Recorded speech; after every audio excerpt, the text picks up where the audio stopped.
बहुत से भाई लोग राम को याद करते हैं, बहुत से भाई लोग रहीम को याद करते हैं। कोई कृष्ण को मानता है, कोई शिव को मानता है, कोई राम को मानता है, कोई देवी को मानता है।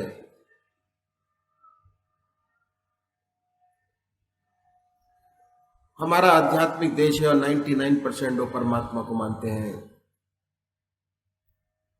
अपने अपने किसी रूप से, किसी रंग से, किसी शक्ल से 33 करोड़ देवी देवता हमारे देश के अंदर हैं। हर 20 किलोमीटर पर प्रारूप देवी देवता का बदल जाता है। तो करना यह है कि आप अपनी आत्मा से पूछिए कि परमात्मा की कौन सी मूर्त, कौन सी सूरत, कौन सी शक्ल, कौन सी मूर्ति आपकी आत्मा को सबसे ज्यादा प्यारी लगती है। आपको, मेरे को नहीं, आपको, आपकी आत्मा को सबसे ज्यादा प्यारी लगती है, उसको चुने। नाम, कौन सा नाम आपकी जमा पर बगैर किसी मुश्किल के आ जाता है, बड़ी आसानी से आता है। नाम, मंत्र। दो चीजें निश्चित कीजिए, एक नाम, एक मूर्त, सूरत, शक्ल, मूर्ति। किसी न किसी नाम से तो मानते होंगे, जानते होंगे। जानिए, मानिए, उसी को रखें, उसी की आराधना करें, उसी की पूजा करें, उसी को याद रखें, उसको जिंदगी में कभी भूले नहीं।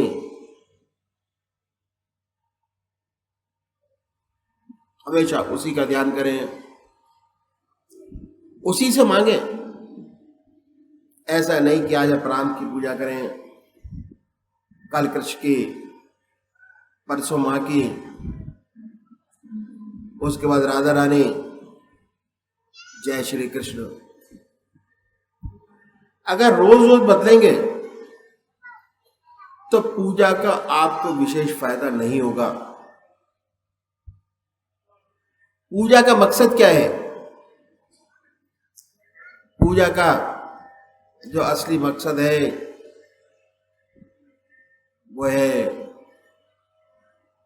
परमात्मा की प्राप्ति। वो नाम हमारे दिल और दिमाग में ऐसा बैठ जाए कि सोते जागते, खाते पीते, चलते फिरते, संसार का हर काम करते हैं, वही नाम रहे, वही वो रह जाए, ना कोई दूसरा विचार रहे, ना ख्याल।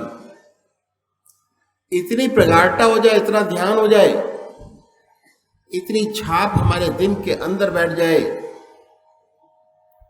कि जब भी देखूं तो तुझे देखूं, और कोई ना चीज दिखाई दे, न ख्याल आए, न विचार आए।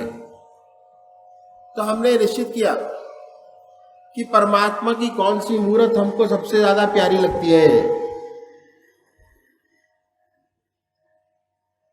उसके बाद पूजा के स्थान पर आइए, धूप बत्ती अगरबत्ती जलाए, बड़े प्यार से उस पवित्र मूर्त को अपने सामने बनाइए, ख्याल से, बाय थॉट। ये समझिए कि वो परम पिता परमात्मा कृष्ण रूप में हमारे सामने विद्यमान है, राम रूप में हमारे सामने विद्यमान है। बड़ी बड़ी आंखें हैं, गोल चेहरा है, लंबे लंबे बाल हैं, मोर मुकुट लगा हुआ है, हाथ में बांसुरी है, अपने गोपियों के साथ खड़े हुए हैं। बना है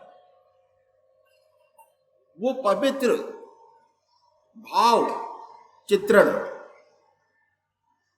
भाव के साथ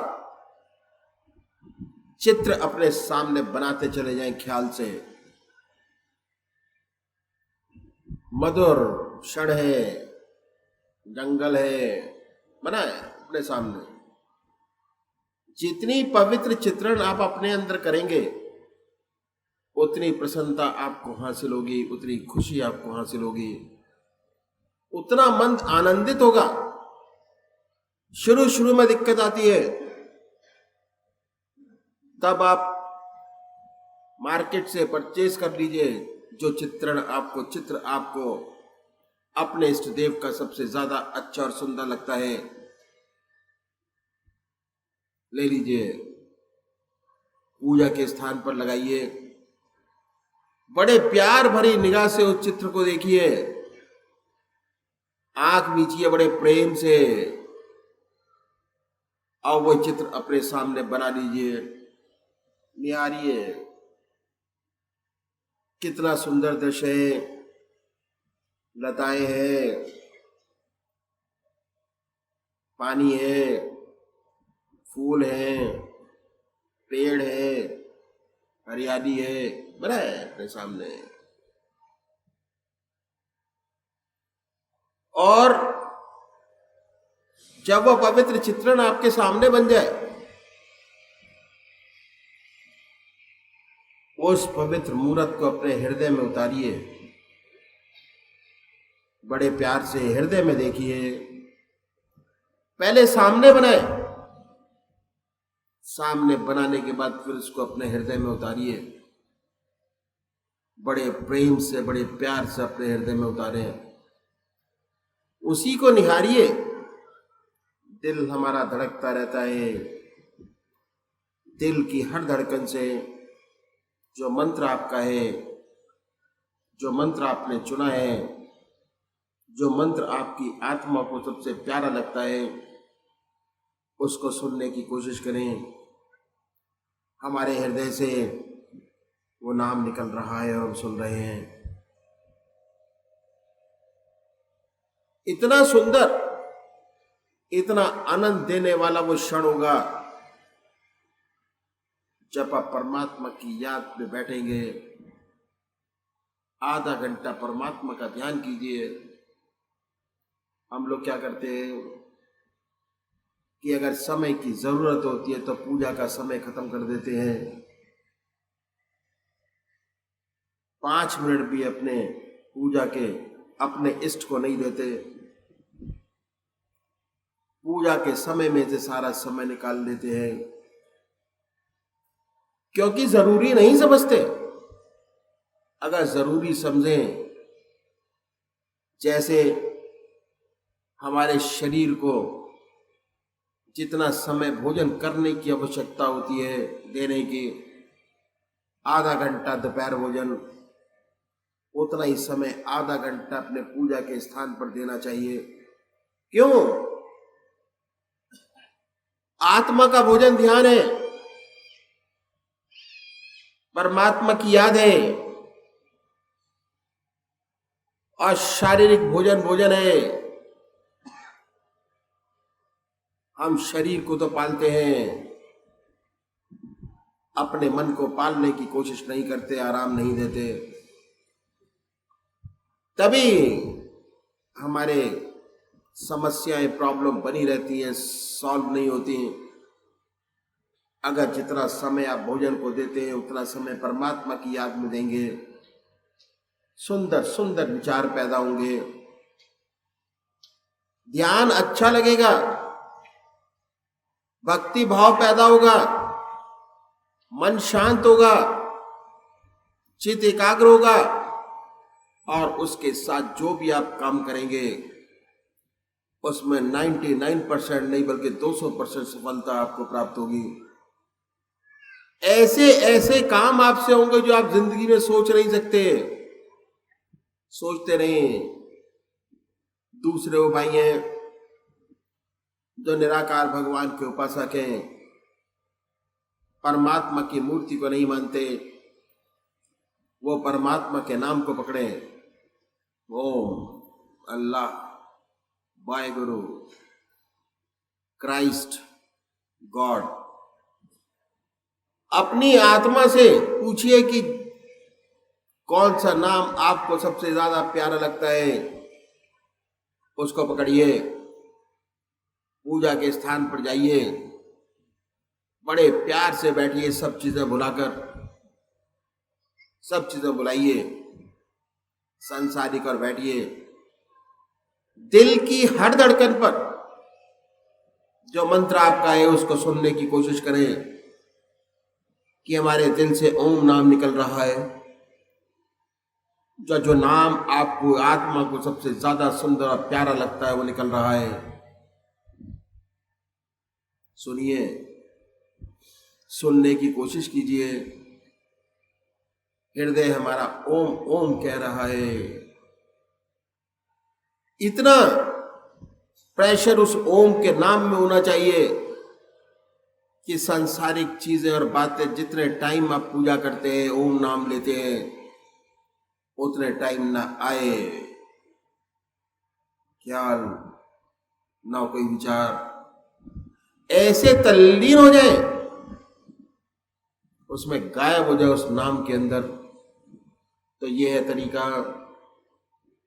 ध्यान करने का जो हमारे बुजुर्गों ने हमको बताया, और प्रैक्टिकल तरीका मैंने आपके सामने रखा। तो अभी एक भजन होगा और भजन के साथ साथ सभी भाई बहन अपने अपने इष्ट का ध्यान करेंगे।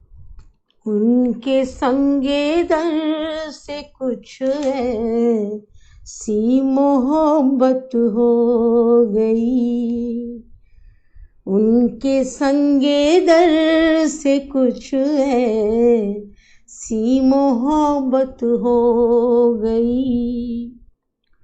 उम्र भर की एक सजदे मैं इबादत हो गई, उम्र भर की एक सजदे मैं इबादत हो गई। उनके संगे दर से कुछ ऐसी मोहब्बत हो गई। ऐ जुनूने शौक तक मुझ को मोहब्बत हो गई, ऐ जुनूने शौक तक मुझ को मोहब्बत हो गई। यार की सूरत व ज़ाहिर मेरी सूरत हो गई, यार की सूरत व ज़ाहिर मेरी सूरत हो गई। उम्र भर की एक सजदे मैं इबादत हो गई। उनके संगे दर से कुछ ऐसी मोहब्बत हो गई। उस सनम के आस्था पे हमने सजदा कर लिया, उस सनम के आस्था पे हमने सजदा कर लिया। बेखुदी में आज ये कैसी इबादत हो गई, बेखुदी में आज ये कैसी इबादत हो गई। उम्र भर की एक सजदे में इबादत हो गई। उनके संगे दर से कुछ ऐसी मोहब्बत हो गई। जानो दिल कुर्बान तुझ पर ऐ जमाले नूर यार। जानो दिल कुर्बान तुझ पर ऐ जमाले नूर यार। जब तुझे देखा तो जाना वचनामृत की तिलावत हो गई। जब तुझे देखा तो जाना वचनामृत की तिलावत हो गई। उम्र भर की एक सजदे में इबादत हो गई। उनके संगे दर से कुछ ऐसी मोहब्बत हो गई। इस तमज्जो, इस मोहब्बत, इस इनायत के निसार। इस तमज्जो, इस मोहब्बत, इस इनायत के निसार। जिस जगह चाहा वहीं पर उनकी ज़ियारत हो गई। जिस जगह चाहा वहीं पर उनकी ज़ियारत हो गई। उम्र भर की एक सजदे में इबादत हो गई। उनके संगे दर से कुछ ऐसी मोहब्बत हो गई। उनके संगे दर से कुछ ऐसी मोहब्बत हो गई। उम्र भर की एक सजदे में इबादत हो गई। उम्र भर की एक सजदे में इबादत हो गई। उम्र भर की एक सजदे में इबादत हो गई।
तो बहुत कम लोग हैं वो कहते हैं कि हमें तो एक की ही खोज है जिसे ये विद्या दे दूं और ये विद्या कायम रहे तो परमात्मा हमारा भगवान हम पर बहुत खुश होगा। एक बार कानपुर का भंडारा था, उस भंडारे में लखनऊ के प्रोफेसर साहब लाला जी के शिष्य थे, पधारे हुए थे। उन्होंने इस भंडारे में ऐलान किया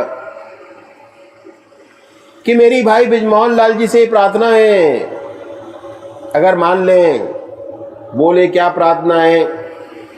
एक तो इनकी जो मुसलमानी वेशभूषा है उसे बदल लें।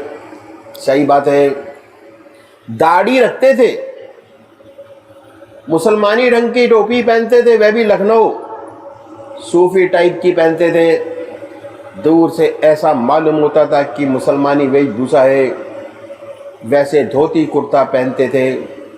उन्होंने ओपनली कहा एक तो ये वेशभूषा बदल दे जो मुसलमानी है, और दूसरे गेरुआ वस्त्र धारण कर ले तो सारा हिंदुस्तान का शिष्य हो जाएगा, इनको प्रचार की जरूरत नहीं पड़ेगी। तब आप बोले, आंखों में आंसू भरकर आंसू आ गए और कहने लगे भाई बहनों, इन्होंने गारंटी दी है कि सारा हिंदुस्तान मेरा शिष्य हो जाएगा अगर एक भी आत्मा को परमात्मा से मिला सका तो मेरा मिशन पूरा हो जाएगा, मेरा मालिक मुझसे खुश होगा। ऐसा इस सत्संग का आदर्श रहा, ऐसी आदर्श था। तो यह है, इसलिए ये सेवक कहता है कि जल्दी हरगिज़ मत करो जब तक आप खुद ना देख लो कि वाकई में ये इंसान अध्यात्म में इंटरेस्टेड है, तभी पूजा सिखाएं, नहीं तो नहीं। अगर आपको विश्वास हो जाए तभी उसे आगे बढ़ाएं, भीड़ का कोई फायदा नहीं। अगर आपने एक काम कर लिया, कहा और उसे करते नहीं तो क्या फ़ायदा। तो आप अच्छी तरह देख लीजिए कि हमें क्या करना है, अभ्यास करना है, हमें कैसे अपने जीवन को बनाना है, कैसे हमें सत्संग के आदर्शों का पालन करना है, कैसे हमें ज़िंदगी बनानी है। तब आप आइए, ऐसी आपकी ज़िंदगी थी और उनसे सच्ची सेवा होती थी। उनके ज़िंदगी में बड़े बड़े वाक़यात हुए, बड़े मौके आए।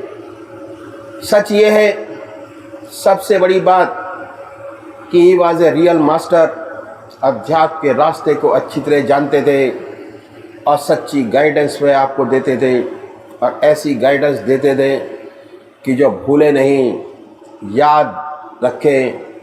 देखते रहते थे, चुटकुलियाँ लेते रहते थे और चुटकुला लेते लेते उसी बात को बताते थे। मुझे याद आया, उस वक्त एटा में थे, वहाँ एक सूफ़ी जी थे, उनके एक शिष्य थे।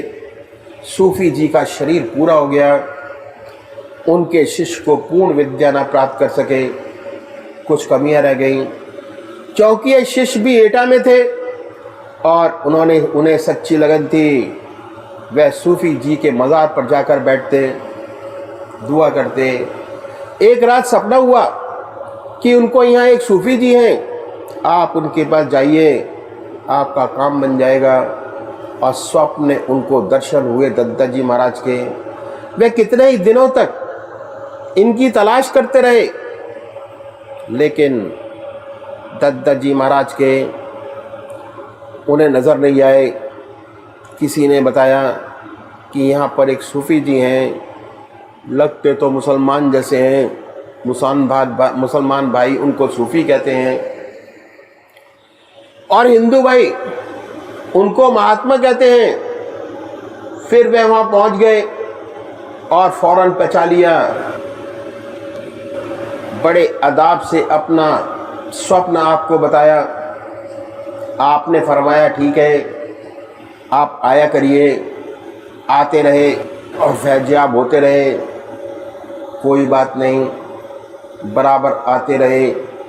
जब इनके पीर साहब का उर्स आया तो मिलने आए, कहा कि साहब उर्स है, आप आवे। उन्होंने उसका पर्चा दिया, ले लिया। लेकिन जिस अदब और अदाब के साथ आपको इनवाइट करना चाहिए था, उस तरीके से आपने इनवाइट नहीं किया। वो बात नहीं थी। बोले कि देखो भाई, ऐसी बात है, मैं घरवाली से मालूम कर लूँ, अगर वे इजाज़त देंगी तब मैं आऊँगा, उसमें अन्यथा नहीं। आप तशरीफ़ रखे, बैठ गए, इंतज़ार करने लगे और आप घर के अंदर जाकर बैठ गए, ऐसे कुछ हुआ ही नहीं। आधा घंटा, घंटा, 1.5 घंटा, 2 घंटा, 4 घंटे तक बैठे रहे, फिर भी आप बाहर नहीं आए। आप सोचने लगे कि ये तो जनपरस्त है, बाहर निकलेगा नहीं। बीबी के पास जाकर बैठ गया। मन तो शैतान होता है, उठकर चले गए। उर्स किया, ठीक रहा, लेकिन उर्स ख़त्म हुआ। उस रात को उन पीर साहब ने दर्शन दिए स्वप्न में कि पीर साहब ने कहा कि तेरा उस मुकम्मल नहीं हुआ, तूने उन सूफ़ी जी को तो बुलाया नहीं। तब तो बड़ा खटका।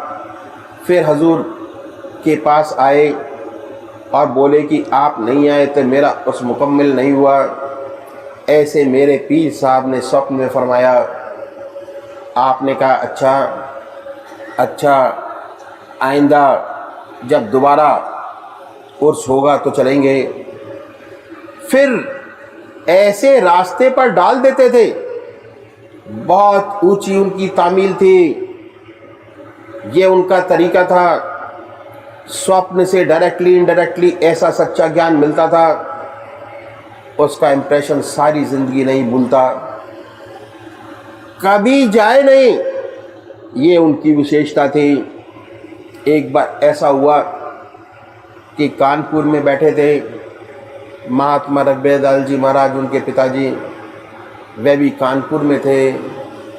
लगभग 8:30 बजे जब सत्संग समाप्त हुआ तो कहने लगे कि झांसी जाना है। आपके पिताजी ने फरमाया कि क्या बात हो गई, क्या बात है? बात चली रही थी कि इतने में तार आ गया, transfer to Jhansi, join immediately, leave by first train. जाना है, ऑर्डर है, नई जगह थी, कभी झांसी नहीं गए थे। एक रिटायर्ड वकील साहब जो पूज्य चाचा जी महाराज के पास आते रहते थे, आपने चचा जी महाराज ने उनसे कहा कि बड़े भाई के साथ, इन्हें बड़े कहते थे, आप चले जाओ। वकील साहब रिटायर्ड लाइफ लीड कर रहे थे, उनके साथ चले गए और प्रातःकालीन दोनों झांसी पहुंच गए। झांसी पहुंचे पर बाजार गए, बोले कि भाई दफ्तर जाने से पहले कुछ नाश्ता कर ले। बाजार में पहुंचे, एक हलवाई की दुकान पर, उत्तर प्रदेश में झांसी का नाश्ता उस जमाने में नाश्ता था देसी घी की जलेबी और दूध। 1 पाव जलेबी और आधा सेर दूध लिया, नाश्ता करने लगे। इतने में क्या हुआ कि एक फकीर आ गया। उसके आते ही सारी दुकानों के शटर्स फटाफट बंद होने शुरू हो गए। जहां उसकी शक्ल देखी, फटाफट सारे दुकान के शटर्स बंद करने लगे। बाजार में शोर मच गया, कहने लगे भागो भागो। तो ये तो दूध पी रहे थे। दुकानदार ने भरसक कोशिश की कि ये लोग अंदर आ जाए, लेकिन ये नहीं गए। वह दुकान का शटर नहीं डाल सका और इत्फाकन वो फ़कीर वहीं पर ही आ गया और इन्होंने आपका हाथ पकड़ लिया और कहने लगा कि दूध पिला दे। इन्होंने कहा हाँ भाई ज़रूर भाई, आधा सेर दूध और 1 पाव जलेबी इसे भी दे दो। इसके बाद और मांगा, फिर आधा सेर दूध और एक पाव जलेबी उसे और दिला दी। उसका पेट भर गया, डकारें लगी। उसके बाद और जिद करने लगा कि और खाऊंगा। बोले पेट तो भर गया, खामा खां जिद कर रहा है। वह जिद करने लगा कि नहीं खाऊंगा। अच्छा खाओगे, 1 पैसे का दूध और जलेबी और दे दो। हलवाई ने दिया, लेकिन वह होठ से छू न सका, भरसक कोशिश की। उसके बाद उसको गुस्सा आ गया, झल्ला गया, और झल्ला कर उसने शेर पढ़ा कि ये दर्द दिली तो है जिससे उसे पाते हैं। और उसके बाद वह क्या कहता था कि यह कहने के बाद बद्दुआ देता था। उसकी बद्दुआ सफल हो जाती थी। इसलिए ही वाज ए टेरर इन झांसी। कोई उसके सामने नहीं पड़ता कि भाई बद्दुआ ना दे दे, उसकी बद्दुआ लग जाती थी। उसने कहा कि ये दर्द दिली तो है जिससे उसे पाते हैं। आपने उसका हाथ पकड़ा हुआ था और हाथ पकड़ कर बड़ी ज़ोर से झटका और कहा, अरे कमबख्त, ये दर्द दिली तो है जिससे उसे पाते हैं। अब खुदा भला करे उनका जो दिल दुखाते हैं।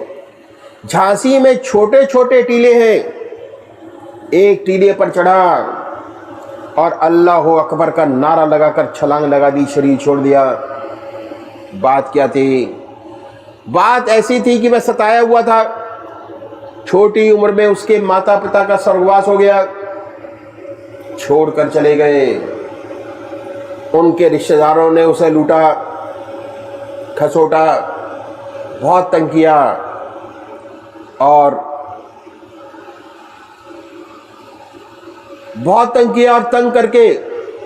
तंग होकर वह दुनिया छोड़कर परमात्मा की ओर लगा, क्योंकि उसका दिल टूटा हुआ था, दुखाया हुआ था। भगवान के सम्मुख बहुत रोया और उसे ऐसी सिद्धि प्राप्त हो गई थी कि जो कह दे सो हो जाए, ऐसी सिद्धि प्राप्त हो गई थी। क्योंकि वह संसार का सताया हुआ था, इसलिए बद्दुआ ही देता था। और उसके सामने जो पड़ता ये कहकर कि ये दर्द दिली तो है जिससे उसे पाते हैं, बद्दुआ दे देता। महाराज ने उसका हाथ झटका और कह दिया कि दर्द दिली तो है जिससे उसे पाते हैं, खुदा भला करे उनका जो दिल दुखाते हैं। तुझे उन्हें दुआ देनी चाहिए कि तेरे दिल को चोट पहुंचाकर उन्होंने तुझे अल्लाह के से मिला दिया, आगे बढ़ा दिया, परमात्मा की तरफ लगा दिया। तुझे तो उनका शुक्रिया अदा करना चाहिए कि परमात्मा अल्लाह उनका भला करे, भगवान उनका भला करे, जिसने तुझे चोट पहुंचाई, चोट पहुंचाकर ईश्वर तक लगा दिया। दुआ करो। ये उनकी ज़िंदगी का एक वाक़या सेवक ने आपके सामने रखा। कितना ऊंचा वह संत था। बहुत से वाक़या थे। जितने भी सत्संगी भाई जाते दुनिया भूल जाते, कहते थे कम मौका मिले उनके पास बैठने का, और डर भी लगता था। चुपके चुपके देखते रहते। ऐसी सुंदर हस्ती थी, उनके पास बैठने से विचार शून्य मन अपने आप हो जाता था। चित्त का निरोध अपने आप उनके पास बैठने से होता था। खाली सोबत से विचार शून्य अवस्था प्राप्त होती, और जहां मन शांत हुआ, आत्मा से सीधा संबंध, आत्मयी अवस्था, चिरयुक्त आनंद, आनंदी आनंद, परमानंद की अवस्था प्राप्त होती। भूल जाते कि घर भी जाना है। वे याद दिलाते कि भाई तुम्हारी तो छुट्टी ख़त्म हो गई, अब कल दफ्तर जाना है। हाँ साहब, तो कहते तैयारियां करो, पहली गाड़ी से जाओ। उनको याद दिलाना पड़ता, सब भूल जाते। ये हालत थी। ऐसा ऊंचा व्यक्तित्व था। ऐसे वे महापुरुष थे, उनके जीवन में बहुत सारी घटनाएं घटी। एक घटना मैं उनकी आपके सामने रखूंगा। उस जमाने में फतेहपुर में थे, रात को अक्सर बहुत देर से सोते, बदन उनका दुखा करता, बदन में दर्द हुआ करता। खास कर जो सत्संगी भाई थे उनसे ही बदन छुआते, सबसे नहीं। ऐसे लोग हाथ पैर दबाते, सिर गर्म रहता, हल्के हल्के हाथों से, उंगलियों से सिर में तेल लगवाते, बहुत मुलायम हाथों से। रात के 2 बजे सोते, सुबह 5 या 6 बजे उठ जाते थे। ज़्यादा से ज़्यादा 3 घंटे की नींद। एक बार क्या हुआ कि रात में बैठे हुए थे, ध्यान में बैठे थे, रात के 1-2 बजे का समय रहा होगा। बाबू शिव नारायण प्रताप एडवोकेट, जो बहुत ही डिवोटेड श्रद्धालु, सच्ची सेवा करने वाले भक्त थे, वे भी वह बैठे हुए थे। बैठे बैठे आपका शरीर एक तरफ को लग गया। उठाया, डॉक्टर ने कहा कि हार्ट फेल हो गया। इनमें कोई हरकत नहीं, दिल की धड़कन बंद हो गई। पूजनीय माता जी ने कहा कि ऐसा हो ही नहीं सकता, गलत है। आपकी आज्ञा से फौरन अंगीठी जलाई गई, हाथ पैरों को तेजी से गर्म करना शुरू किया। पूजनीय माता जी ने कहा कि जितने हमारे बुजुर्ग हुए आज तक सब कह कर गए, ये कैसे हो सकता है कि बिना कहे चले जाएं? कम से कम कुछ इशारा तो करते जाने का। कोई इशारा नहीं किया।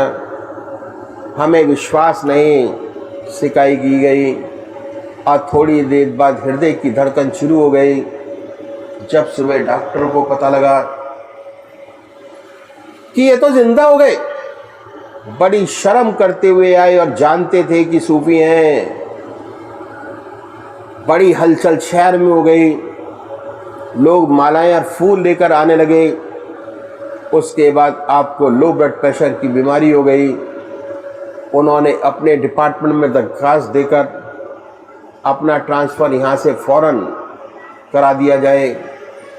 इस अर्जी का ट्रांसफ़र एटा हुआ।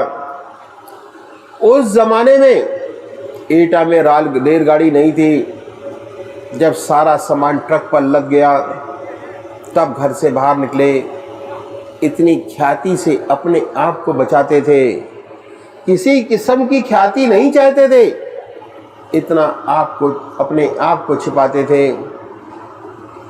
कुछ दिनों बाद जब एटा जाना हुआ तो परम पूज्य माता जी ने थोड़ा बहुत बताया कि क्या हुआ था, लेकिन हमारे महाराज जी को इससे संतुष्टि नहीं हुई कि क्या हुआ क्या नहीं।